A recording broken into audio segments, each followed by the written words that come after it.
หลายคนอาจจะคิดว่าเมืองจีนฟิลยุโรปที่วายดีเนี่ยจะมีแค่ที่ชิงเต่าใช่ไหมครับทริปนี้นะครับจะเปลี่ยนความคิดทุกคนเลยนะไอ้กับแบงค์จะพาทุกคนไปรีวิวการนั่งรถไฟชั้นหนึ่งจากชิงเต่าห้องน้ำก็สะอาดนะไปแค่ชั่วโมงนิดๆกับงบแค่หลักร้อยพาทุกคนไปเที่ยวสุดขอบตะวันออกของประเทศจีนที่มีเมืองท่าริมทะเลฟิลยุโรปที่หลายคนเนี่ยอาจจะยังไม่รู้จักที่สวยมากๆเลยนะกับคลิปวันเดย์ทริปเที่ยวเก็บแลนด์มาร์คดังทางล้ำๆแบบนี้และก็มูดดีแบบนี้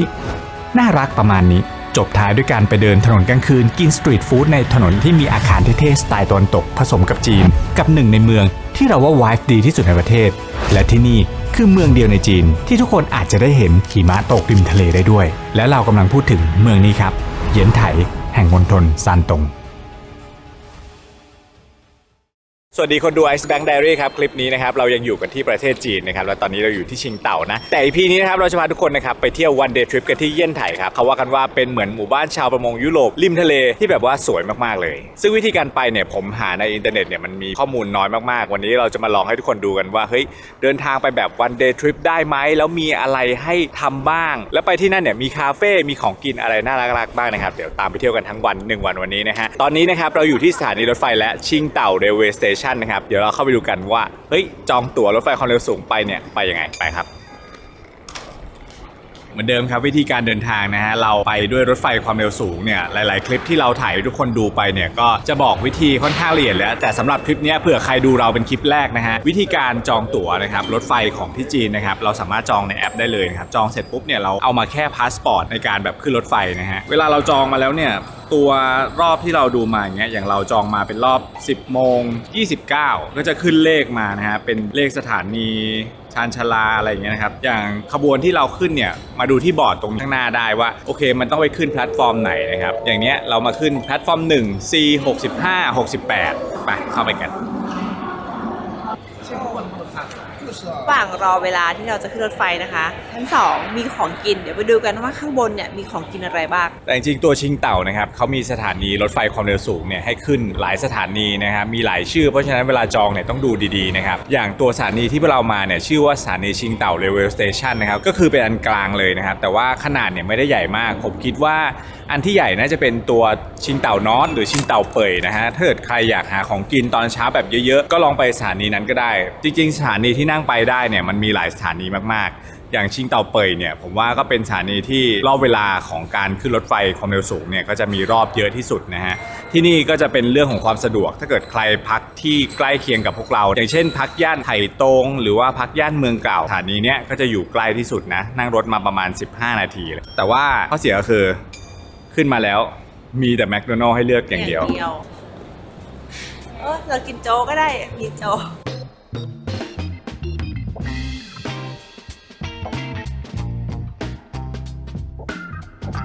ชานชาลากว้างขวางมากใหญ่มากทุกคนของเราต้องไปดูก่อนว่าขบวนไหนนะคะโอ้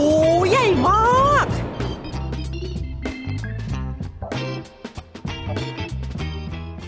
มาค่ะทุกคนที่นั่งที่เราจองมารอบนี้นะคะตั้งใจจะรีวิวให้คนดูได้ดูด้วยนะนั่งเป็นแบบ first class นะคะที่นั่งก็จะกว้างเลยกว้างสุดแขนไอเลยค่ะ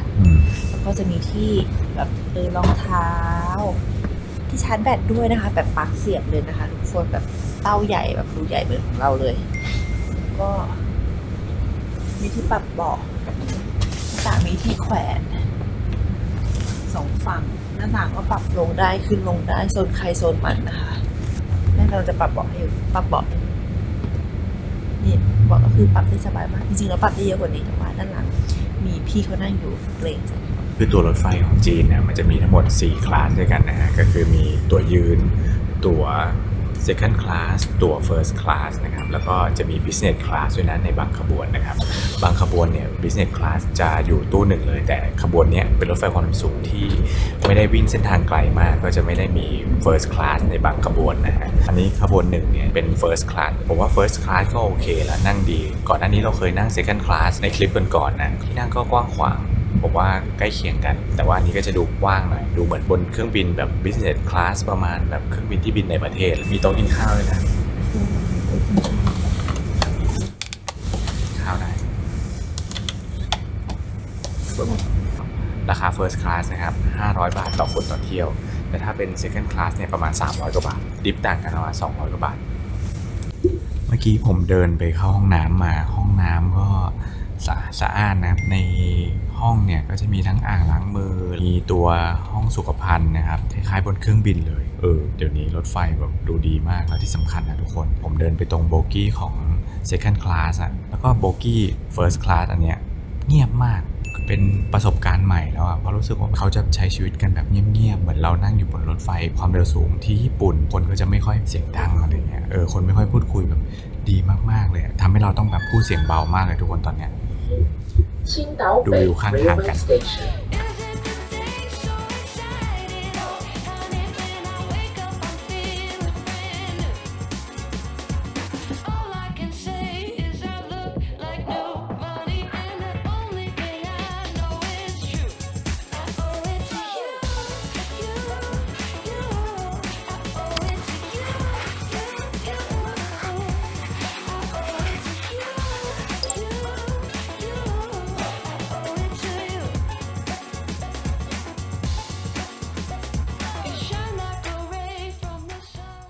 ถึงแล้วครับเยี่ยนไถเรลเวย์สเตชันนะฮะใช้เวลาเดินทางจากชิงเต่านะครับประมาณ1 ชั่วโมงนิดๆรถไฟนั่งสบายเงียบนิ่งเรียบโอ้หลับสบายมากเลยทุกคน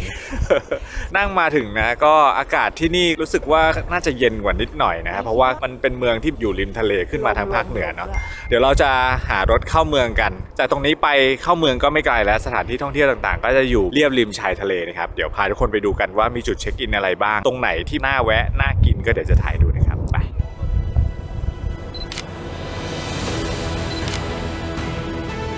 เวลาเราพูดถึงเมืองริมทะเลของจีนเนี่ยหลายคนก็จะนึกถึงแต่ชิงเต่าเมืองเบียร์ตึกยุโรปแล้วก็แลนด์มาร์คท่องเที่ยวใช่ไหมครับแต่จริงๆแล้วนะครับถ้าเราขยับขึ้นเหนือจากชิงเต่าไปอีกแค่ประมาณชั่วโมงนิดๆด้วยรถไฟความเร็วสูงนะจะมีเมืองหนึ่งที่คนจีนจะเรียกกันว่าเมืองที่น่าอยู่ที่สุดริมทะเลจีนเหนือชื่อว่าเอียนไถครับซึ่งเมืองนี้นะครับเป็นเมืองชายฝั่งทางตะวันออกเฉียงเหนือของคาบสมุทรซานตงครับโดยชื่อคำว่าเอียนไถเนี่ยมีที่มาจากหอคอยส่งสัญญาณควันที่เอาไว้ใช้แจ้งเตือนผู้รุกรานย้อนไปตั้งแต่ในสมัยราชวงศ์หมิงแล้วก็กลายมาเป็นชื่อเมืองจนถึงปัจจุบันครับซึ่งที่นี่นะครับถึงจะไม่ใช่เมืองท่องเที่ยวแบบที่เราคุ้นเคยกันนะไม่มีตึกสูงโชว์ความเจริญไม่มีจัตุรัสใหญ่กลางเมืองให้เราไปถ่ายรูปแต่ทุกคนรู้ไหมครับที่เอียนไถเนี่ยเป็นเมืองที่คนปักกิ่งเซี่ยงไฮ้แล้วก็เศรษฐีหลายคนในจีนเนี่ยเลือกมาซื้อบ้านอยู่ในระยะยาวเพราะว่าอากาศดีทะเลสะอาดและก็คุณภาพชีวิตเนี่ยสูงกว่าค่าเฉลี่ยของประเทศจีนทั้งประเทศเลยโดยเมืองนี้นะครับตั้งอยู่ริมทะเลเหลืองหันหน้าเข้าคาบสมุทรเกาหลีอยู่ตรงเส้นการค้าระหว่างจีน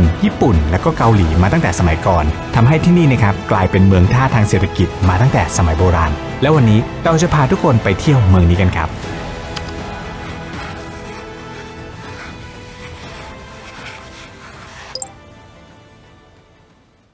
ถึงที่แรกนะครับของเมืองเอี้ยนไถนะครับตรงจุดนี้จะเป็นจุดที่รวมแลนด์มาร์คของตัวเมืองเอี้ยนไถที่เป็นแนวฟิวเจอริสติกเท่ๆนะฮะหาดตรงนี้จะเรียกว่า Golden Beach นะเป็นหาดที่คลีนโล่งๆแล้วก็สมชื่อเลยตัวหาดจะเป็นทรายสีเหลืองทองนะครับแลนด์มาร์คแรกที่เราพามาครับชื่อว่า The Lolly Whale ครับเป็นปลาวาฬอยู่ตรงชายหาดเลยตัวใหญ่มากไปดูกันว่าตรงนี้เขาถ่ายรูปยังไงได้บ้างเพราะว่าผมดูในรูปมาถ้าเป็นฤดูที่หิมะตกนะจะเท่มากแบบชายหาดจะกลายเป็นหิมะหมดเลยแต่ฤดูที่เรามามันยังหิมะไม่ตกนะฮะเดี๋ยวไปดูกันตรงจุดนี้นะครับมาจุดเดียวจะสามารถเช็คอินได้3ที่คืออันนี้แล้วก็ Sun Tower แล้วก็จะมีห้องสมุดตรงนั้นเดี๋ยวเราเดินไปกันต่อ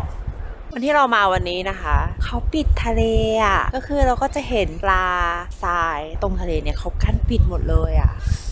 วันนี้อากาศดีมากหนาวแบบหนาวสุดๆเลยอ่ะเพราะว่าออกมาตรงฝั่งทะเลเนาะมันก็จะมีลมเยอะมากอากาศดี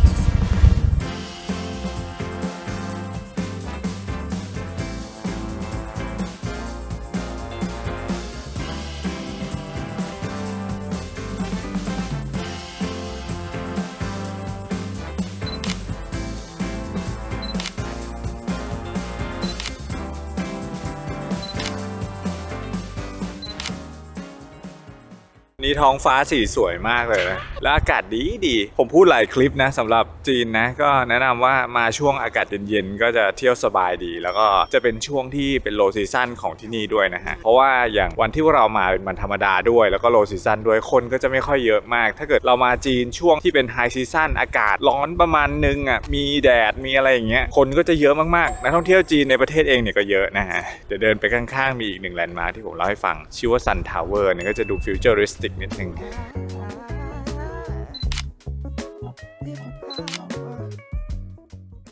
เดินริมทะเลของเขาไปเรื่อยๆนะฮะตอนนี้มาถึง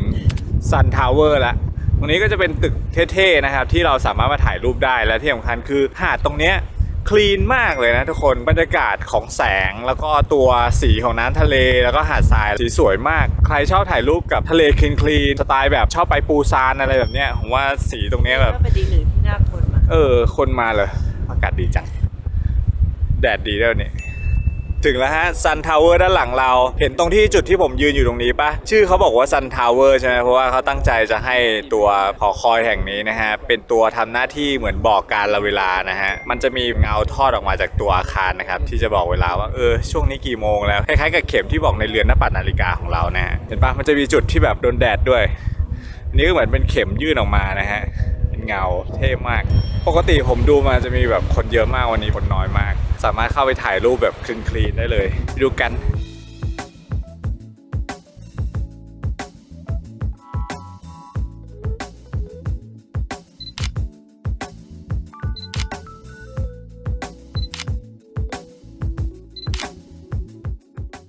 เข้ามานั่งเล่นในตึกค่ะตรงตึกนี้นะคะ Sun Tower นะคะอย่างที่พ่อแบงค์บอกไปตรงโซนนี้คือจะคลีนมากค่ะคลีนขาวสะอาดแล้วก็มุมถ่ายรูปของเขาที่ไอ้ไปดูมานะคะเขาก็จะถ่ายรูปบนบันไดตามบันไดต่างๆเพราะว่าตึกเขามีความสูงยาวโอโถงมากของจริงคือแบบหูหาสุดๆไอ้ก็แชะรูปไปแล้วได้เวลานางแบบนั่งพักค่ะตากล้องไปทำงานต่อ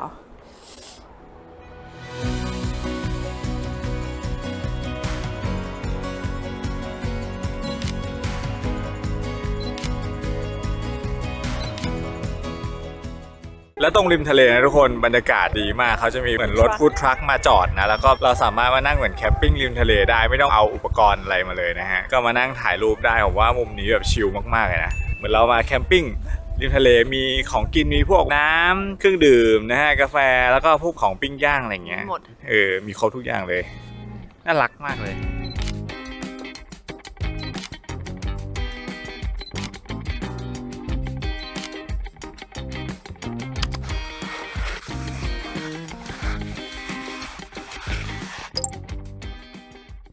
มาแล้วครับตอนนี้เราพาทุกคนนะครับมาถึงจุดที่เรียกว่าเป็นแลนด์มาร์คของเมืองเยี่ยนไถเลยตรงนี้เรียกว่าไห่ฉาง Fisherman Wharf นะครับก็เหมือนเป็นท่าเรือที่เขาสร้างขึ้นมาเพื่อให้มันได้ฟิลเหมือนเมืองประมงริมทะเลยุโรปที่ผมเล่าให้ฟังเนาะตรงบริเวณพื้นที่ไห่ฉาง Fisherman Wharf เนี่ยนะครับเป็นพื้นที่ท่องเที่ยวที่มี3ด้านล้อมด้วยทะเลครับด้านหนึ่งติดทะเลเหลืองอีก2ด้านที่เหลือเนี่ยก็ใกล้กับชายหาดและอดีตท่าเรือประมงครับซึ่งที่นี่นะครับเป็นแหล่งท่องเที่ยวที่สวยแล้วก็พร้อมมากๆจนได้รับรางวัลนะครับให้เป็นแหล่งท่องเที่ยวระดับ 4A ของจีนด้วยนะและก็เปิดให้เข้าชมฟรีตลอดทั้งวันเหมาะกับการมาเดินเล่นชมวิวทะเลแบบชิลๆเพราะอากาศบริเวณนี้เนี่ยดีมากๆเลยซึ่งทุกคนจะเห็นนะครับว่าพื้นที่โดยรวมของที่นี่เนี่ยจะโดดเด่นไปด้วยสถาปัตยกรรมสไตล์ยุโรปอาคารสีอ่อนเรียงรายริมทะเลผสมผสานกับถนนคนเดินร้านอาหารคาเฟ่แล้วก็ร้านค้าให้ฟีลเหมือนเดินเล่นอยู่เมืองท่าในยุโรปเลย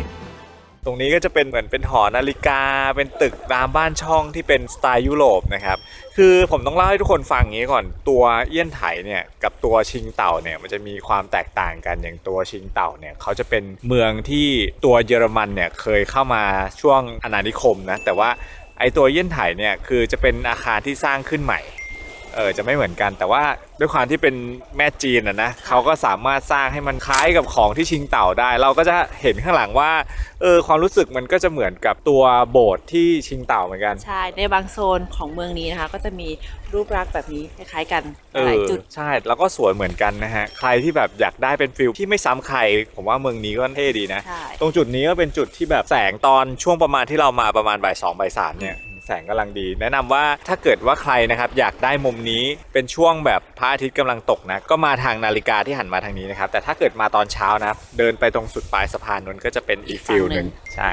ตรงนี้ก็คือเป็นเหมือนฟิลเหมือนท่าเรือที่แบบตอนแรกอ่ะคนที่สร้างอาคารทั้งหมดตรงบริเวณเนี้ยแล้วก็พวกโรงแรมเนี่ยเท่าที่ผมอ่านมาเนี่ยเหมือนกับว่าตอนแรกเขาตั้งใจจะสร้างเป็นอควาเรียมเฉยๆแต่ด้วยความที่เยี่ยนไถเนี่ยก็มีความเยอรมันมีอังกฤษเข้ามาในช่วงประวัติศาสตร์ก่อนหน้านี้นะเขาก็รู้สึกว่าก็สร้างให้มันดูเป็นเมืองยุโรปไปเลยดีกว่ามันก็ดีเหมือนกันสวยงามเหมือนกันนะฮะ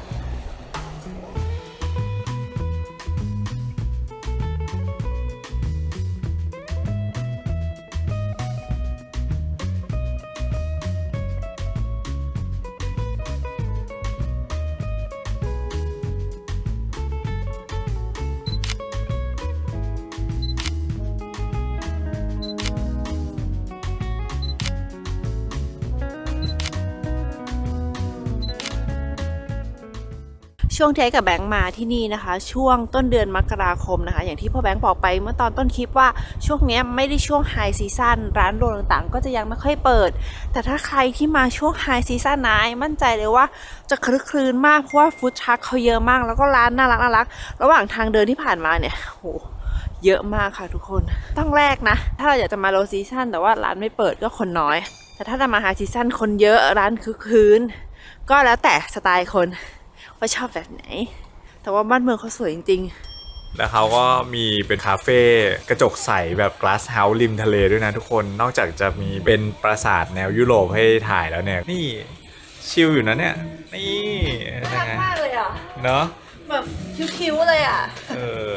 ชอบมากวายดีมากแสงสีของทะเลตรงนี้แบบสวยมากเลยทุกคนใช่ภาพรวมดี slow life แบบไม่มีใครเร่งรีบเลยเราก็ไม่เร่งรีบ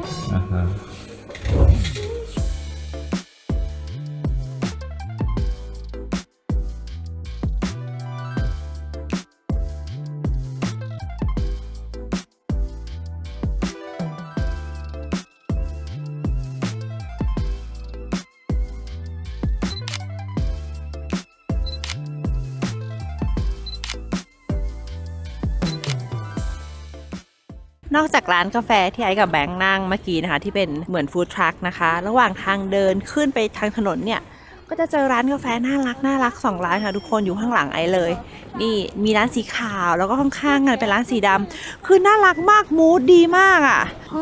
เหมือนปูซานอ่ะแบบแสงมันสวยเพราะว่าจริงๆต้องเล่าให้ฟังอย่างนี้ก่อนว่าไอ้ตรงที่เราอยู่ตอนเนี้ยระดับเส้นของที่อยู่บนแผนที่โลกอ่ะเราจะเห็นว่ามันจะอยู่ใกล้กับเกาหลีมากๆนะมันก็จะเป็นแสงอุณหภูมิเดียวกันนะแสงสวยน่ารักมากคาเฟ่ก็น่ารักด้วยแต่ว่าเสียดายเมื่อกี้เราไปอุดหนุนชาวบ้านตรงฟู้ดทรัคนั้นไปแล้วใช่ที่เที่ยวตรงนี้นะผมก็แนะนำว่าถ้าเกิดว่ามาช่วงไฮก็ได้โลก็ได้นะเพราะว่าถือว่าเป็นหนึ่งในที่ที่ต้องมาของเมืองเยี่ยนไถนะเพราะที่นี่คือที่เที่ยวระดับ 4A ด้วยนะโอ้ตรงนี้ก็ชิลครับใช่คนมาถ่ายรูปกันเยอะมากวัยรุ่นมาเยอะนะ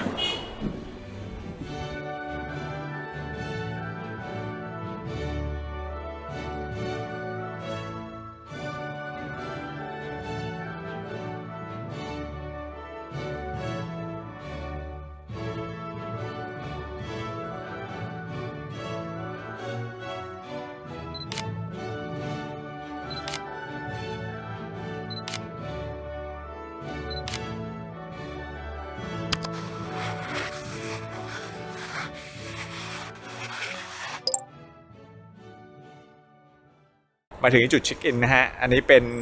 เหมือนกับย่านธุรกิจที่เขาเอามาทำใหม่นะแล้วก็ตกแต่งบ้านเมืองเนี่ยสีสันต่างๆนะครับเป็นธีมคริสต์มาสด้วยแล้วก็เป็นธีมยุโรปนะชื่อว่าหงขู่ลู่นะฮะก็เป็นร้านแบบน่ารักนะคะในตรงโซนนี้นะคะก็จะมีร้านอาหารร้านกาแฟร้านขายเครื่องประดับเยอะแยะเลยแล้วก็ที่ไอเห็นวัยรุ่นเยอะมากเขามาถ่ายรูปมาแชร์กันทุกมุมทุกจุดใช่หลักๆที่นี่ก็จะแต่งเป็นธีมแบบเหมือนคริสต์มาสแล้วก็จะมีรูปแอปเปิลน่ะเยอะมากเลยผมไม่แน่ใจว่าทำไมเขาถึงใช้รูปแอปเปิลตกแต่งเยอะนะแต่ผมได้ยินมาว่าที่เมืองเยี่ยนไถเนี่ยกับเมืองชิงเต่าเนี่ยมันจะมีสิ่งหนึ่งที่ดังมากก็คือแอปเปิลใครที่แบบมาก็มีโอกาสได้เห็นร้านขายแอปเปิลเนี่ยก็เขาว่ากันว่าให้ซื้อชิมรสชาติมันกรอบอร่อยอะไรแบบนี้มันก็อาจจะตกแต่งด้วยธีมแบบนั้นนะฮะเป็นรูปแอปเปิลน่ารักเต็มเลยใช่ เมื่อกี้ร้านที่เราไปกินกาแฟกันตรงริมน้ำอะค่ะ เขามีแอปเปิลขายเต็มตู้เลยอะ น่าจะเป็นเมนูดังเขาพออ่านมาโอเคไปเดินเล่นถ่ายรูปในตรงนี้กันมันจะมีจุดสปอตถ่ายรูปอีกจุดหนึ่งที่แบบน่ารักมากๆแล้วมันจะมองเห็นวิวทะเลไป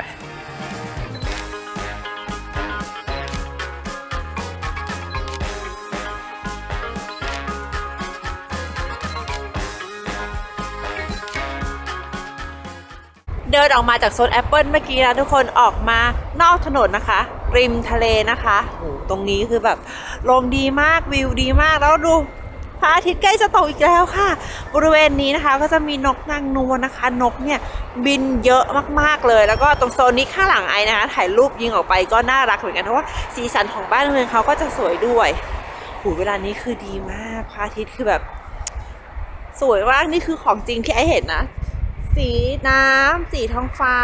3-4 สีเลยอ่ะสวยมากเมืองน่ารักมากๆเลยค่ะเดินเลาะริมถนนมาเรื่อยๆนะคะตรงนี้ก็น่ารักอย่างที่บอกว่าคือตรงโซนเนี้ยถ่ายรูปน่ารักทุกมุมเลยค่ะตรงนี้ก็จะเป็นแอปเปิลเลยใครเคยมาตรงโซนนี้แล้วถ่ายรูปสวยๆถ่ายรูปเก๋ๆแปะมาอวดพวกเราบ้างนะเพราะแอนถ่ายรูปอยู่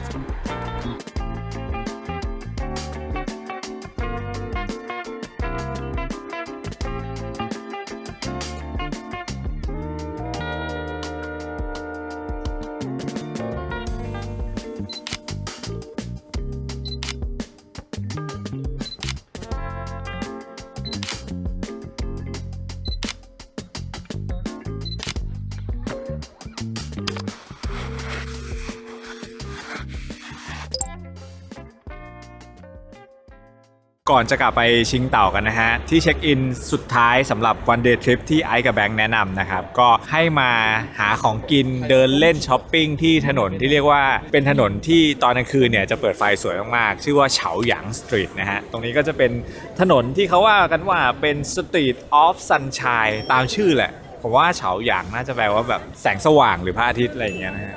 นี่ทางเข้าอยู่ตรงนี้แล้วเดี๋ยวรอเขาเปิดไฟแล้วเราไปเดินเล่นในนี้กันไป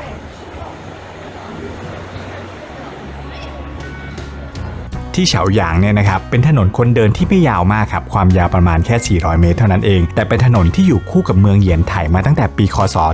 1872เลยนะช่วงปลายและชวงชิงเนี่ยซึ่งตรงกับช่วงยุคที่จีนเนี่ยเริ่มเปิดประเทศพอดีและเหยียนไถเนี่ยนะครับถูกเลือกให้เป็นเมืองท่าเพื่อค้าขายกับตะวันตกครับพูดง่ายๆที่นี่คือย่านธุรกิจระหว่างประเทศแห่งแรกของเมืองนี้เลยและในยุคนั้นนะครับพ่อค้าเรือจากอังกฤษเยอรมันญี่ปุ่นและก็รัสเซียเนี่ยเขาจะเข้ามาขนไวน์อาหารทะเลผ้าแล้วก็สินค้าอุตสาหกรรมผ่านท่าเรือเหยียนไถก่อนที่จะมาซื้อขายบนถนนเส้นนี้ครับซึ่งสิ่งที่ทำให้ถนนนี้นะครับไม่เหมือนถนนอื่นๆในจีนเลยนะคืออาคารที่เห็นด้านหน้าเนี่ยจะเห็นเป็นสไตล์ยุโรปใช่ไหมครับมีซุ้มโค้งหน้าต่างสูงแล้วก็ฟาซาดแบบตะวันตกแต่ถ้าเราเดินเข้าไปด้านในครับจะพบว่าอาคารด้านในเนี่ยส่วนใหญ่นะครับจะสร้างตามผังแบบบ้านจีนโบราณครับที่จะมีลานกลางบ้านแล้วก็โครงสร้างไม้แบบดั้งเดิมซึ่งนี่ก็ถือว่าเป็นการออกแบบที่เกิดจากการเอาหน้าตาการค้าแบบยุโรปนะครับมาครอบวิถีชีวิตแบบจีนเอาไว้เพื่อรองรับพ่อค้าต่างชาติที่เข้ามาเยอะมากๆในยุคนั้นครับซึ่งพอหลังจากท่าเรือนะครับย้ายออกไปถนนนี้เคยซบเซาไปอยู่พักใหญ่ครับแต่ในช่วงไม่กี่ปีที่ผ่านมาเองเนี่ยนะครับรัฐบาลเมืองเนี่ยได้บูรณะทั้งโซนให้กลายเป็นถนนคนเดินแนวเฮริเทจบวกไลฟ์สไตล์ครับซึ่งตอนนี้นะครับเลยทำให้ที่นี่นะครับเต็มไปด้วยคาเฟ่บาร์ร้านค้าร้านแฟชั่นที่เปิดอยู่ในตึกที่มีอายุกว่า100 ปีเลยมาค่ะแล้วเดินเข้ามาเรื่อยๆนะคะเราก็เจอจุดเช็คอินอีกจุดหนึ่งนะคะชื่อว่าแมนซินโฮเทลนะคะแบบที่ชิงเต่าเลยนี่อันนี้เป็นรูปแพนด้าเพียบเลยค่ะน่ารักเนาะนั่งอยู่ตามชั้นต่างๆ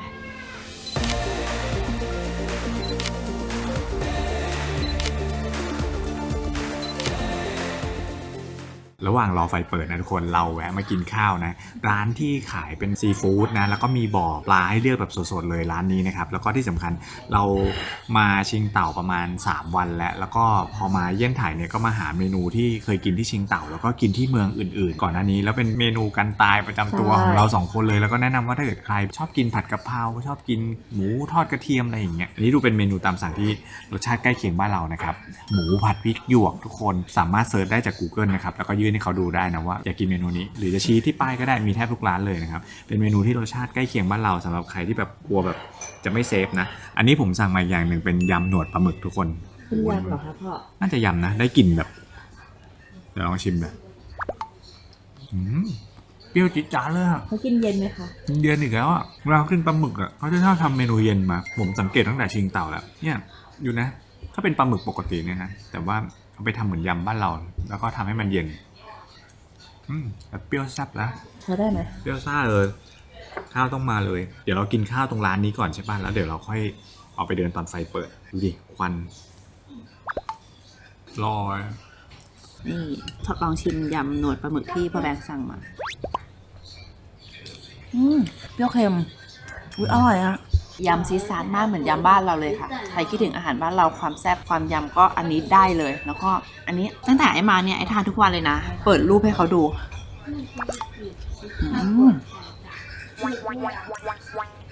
อร่อยมากขอตัวทานข้าวเดี๋ยวเราเล่นกันครับ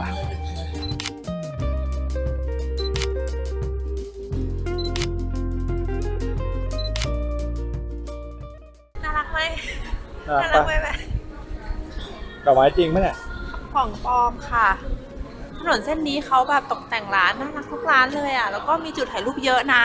แล้วพอเขาเปิดไฟอ่ะสีสันดูแบบสดใสแล้วก็ดูแบบตะการตา ถนนเนี้ยผมว่านอกจากจะมาเดินกินข้าวได้แล้วนะ มาดื่มได้ด้วยนะ ผมสังเกตมันจะมีร้านดื่มอยู่หลายร้านเหมือนกันมีร้านไวน์หลายร้านเลย ไม่แน่ใจว่าทำไมถึงมีร้านไวน์เยอะนะมองไปรอบๆจะเห็นมีร้านไวน์เพียบเลยตอนกลางคืนแบบอากาศดีแล้วก็ตัวอาคารตึกต่างๆเขาเปิดไฟหมดแล้วอ่ะแล้วมันให้อารมณ์เหมือนตึกบ้านเรือนสมัยก่อนดูวินเทจนิดนึงนะผมว่าดูเหมือนตึกตรงเซี่ยงไฮ้เหมือนกันนะสีสันอะไรอย่างเงี้ยนะสวยไม่รู้ตึกตรงนี้ก็สวยอะค่ะ อ เขาตกแต่งดอกไม้แบบสีสันสดใส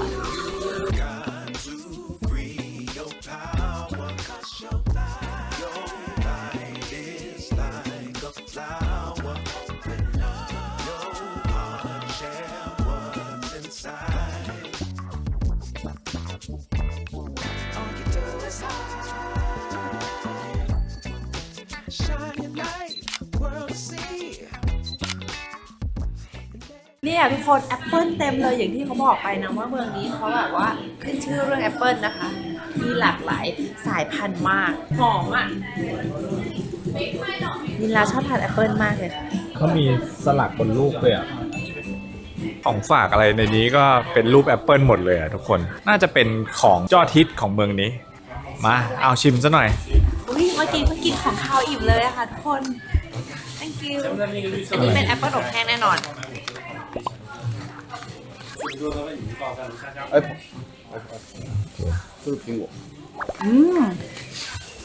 อันนี้มีเท็กเจอร์เป็นเนื้อสัมผัสที่แบบนิ่มๆแบงค์ไออยากกินแอปเปิลอบแห้งอ่ะโอเค ใช่แล้วครับสิ่งที่ทำให้คนจีนรู้จักเหียนไถมากที่สุดเนี่ยไม่ใช่ทะเลไม่ใช่ท่าเรือและก็ไม่ใช่ไวน์แต่คือแอปเปิลครับเพราะแอปเปิลของเหียนไถเนี่ยคือแอปเปิลที่แพงที่สุดคุณภาพดีที่สุดของประเทศจีนเลยนะเพราะเมืองนี้นะครับมีอากาศหนาวยาวแดดจัดลมทะเลและก็ดินที่เหมาะกับการปลูกผลไม้ทำให้แอปเปิลที่นี่นะครับจะมีรสชาติหวานจัดกรอบแล้วก็มีกลิ่นหอมเฉพาะตัวจนในจีนเนี่ยมีคำพูดว่าถ้าจะซื้อแอปเปิลเป็นของฝากเนี่ยต้องเป็นของเหียนไถเท่านั้นด้วยนะเป็นพิพิธภัณฑ์เลย เปิดตั้งแต่ปี 1871ครับ อันนี้อะไรอยากรู้เลยค่ะของขึ้นชื่อเขาเราก็ต้องไม่พลาดนะคะข้างบนนะคะมีแบบขายน้ำแอปเปิลปั่นแล้วก็ตัวไอศครีมแอปเปิลด้วยมีหลายแบบมากเลยแล้วเขาก็บอกเราว่าอันนี้คือเขาเลยคอมเมนต์เลยนะ เขียวนะจ๊ะ พ่อเห็นมันสีอะไรสีเหลือง ไม่รู้อะไรดิ โคตรอร่อยเลยอ่ะ จริงเหรอเวอร์ acting ไหมเนี่ย ไปซื้อมาใหม่ จริงเหรอไม่แบ่งเลยเหรอแบ่งหน่อยก็ได้มั้ย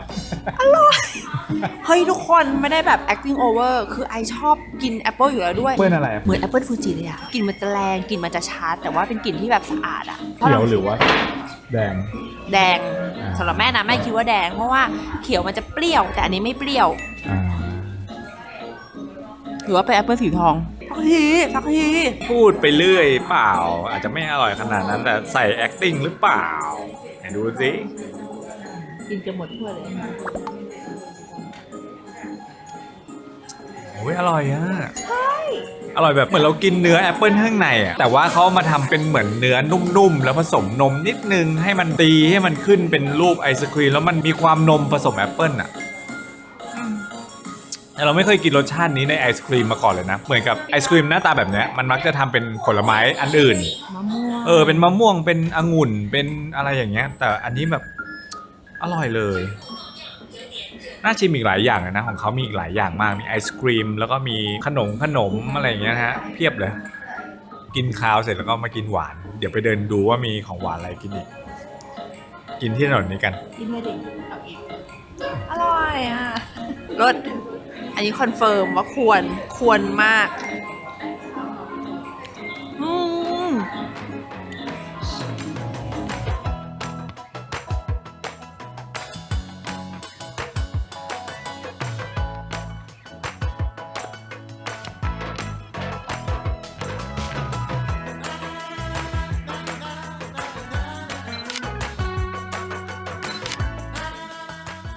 แบงค์ดูดิบาร์ซ้ายมือด้านในนี่ถ้าเกิดแบงค์นอนโรงแรมแพนด้าเมื่อกี้นะสำหรับแบงค์เนี่ยอยู่ร้านนี้แน่นอนพ่อหันไปดู ออกแล้วที่นี่มีแบบที่ดื่มเยอะนะ ไม่ต้องไปหาที่ไหนเลยถ้าเรานอนโรงแรมตรงนั้นนะ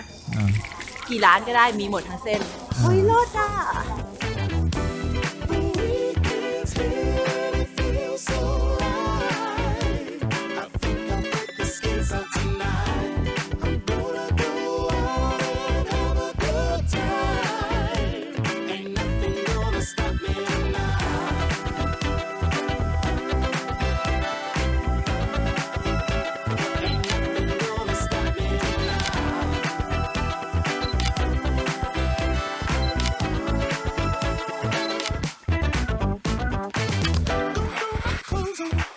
Tell my crew what's up. Just wanna party. Ain't nobody looking for love. The music's popping. The speed has got me feeling alive. Head to the strip. These wheels gon' light up the night. I'm living in a fantasy. กลับมาถึงชิงเต่าแล้วค่ะทุกคน ใช่ครับผมก็สำหรับทริปนี้นะฮะชิงเต่าเยี่ยนไถของเรานะครับก็เรียกว่าเป็นทริปประมาณ3วันนะฮะที่อัดแน่นมากๆแล้วก็ที่สำคัญมีแลนด์มาร์คที่เที่ยวจุดเช็คอินนะครับที่พักที่กินแบบเยอะมากๆแล้วผมรู้สึกว่ามันเป็นทริปที่คุ้มค่ามากๆเลยนะเพราะว่าเรารู้สึกว่าเฮ้ยตอนแรกอ่ะคาดหวังไว้ว่ามาเที่ยวที่เที่ยวมันก็เยอะแหละแต่พอมาจริงๆที่เที่ยวเยอะไม่พอที่เที่ยวคุณภาพมากๆเลยทุกคน ใช่ไม่ว่าจะเป็นผู้คนสถานที่ต่างๆนี่คือน่ารักมากๆเลยค่ะ ใช่ของกินก็กินง่ายกินอร่อยนะครับบ้านเมืองก็สะอาดด้วยนะใครนะครับกำลังหาที่เที่ยวที่แบบว่าใช้วันไม่เยอะนะครับแล้วก็เดินทางไม่ต้องไกลมากใช้เวลาแค่ประมาณ4ชั่วโมงเนี่ยก็บินจากที่ไทยเนี่ยมาถึงชิงเต่าได้แล้วก็ลองเลือกรูทนี้ก็ได้นะครับส่วนใครที่ดูมาถึงตรงนี้แล้วยังไม่ได้ดู EP 1นะผมก็ฝากดู EP 1ด้วยนะครับ ใช่ก็คลิปนี้นะเป็น one day trip นะคะหวังว่าจะเป็นประโยชน์กับผู้ชมทุกท่านนะคะใครที่มีแผนจะมาเที่ยวก็เซฟคลิปนี้ไว้หรือว่าแชร์ด้วยนะคะ ใช่ครับ EP หน้านะครับเราจะพาทุกคนไปเที่ยวประเทศไหนกันต่อนะครับฝากกด Subscribe ติดตามไว้ด้วยนะครับส่วนใครนะครับที่เป็นแฟนช่อง iBank Diary อยู่แล้วนะครับอยากให้พวกเราพาไปเที่ยวที่ไหนก็อย่าลืมคอมเมนต์ใต้คลิปด้วยนะครับ พวกเราสองคนขอตัวลาไปก่อนนะคะฝากกด subscribe ด้วยนะ ใช่แล้วตามมาเที่ยวกันเยอะๆนะครับไปละบ๊ายบาย ฝากกดตรงนี้ครับ ตรงหน้าโลโก้ของพวกเรา 3 คน ฝากกด subscribe ให้ช่อง iBank Diary ด้วย ส่วนใครนะครับที่ดูทางช่องทาง Facebook ก็อย่าลืมกดติดตามเพจด้วยนะครับ ขอบคุณครับ พร้อมแล้วไปดูคลิปต่อไปกันได้เลย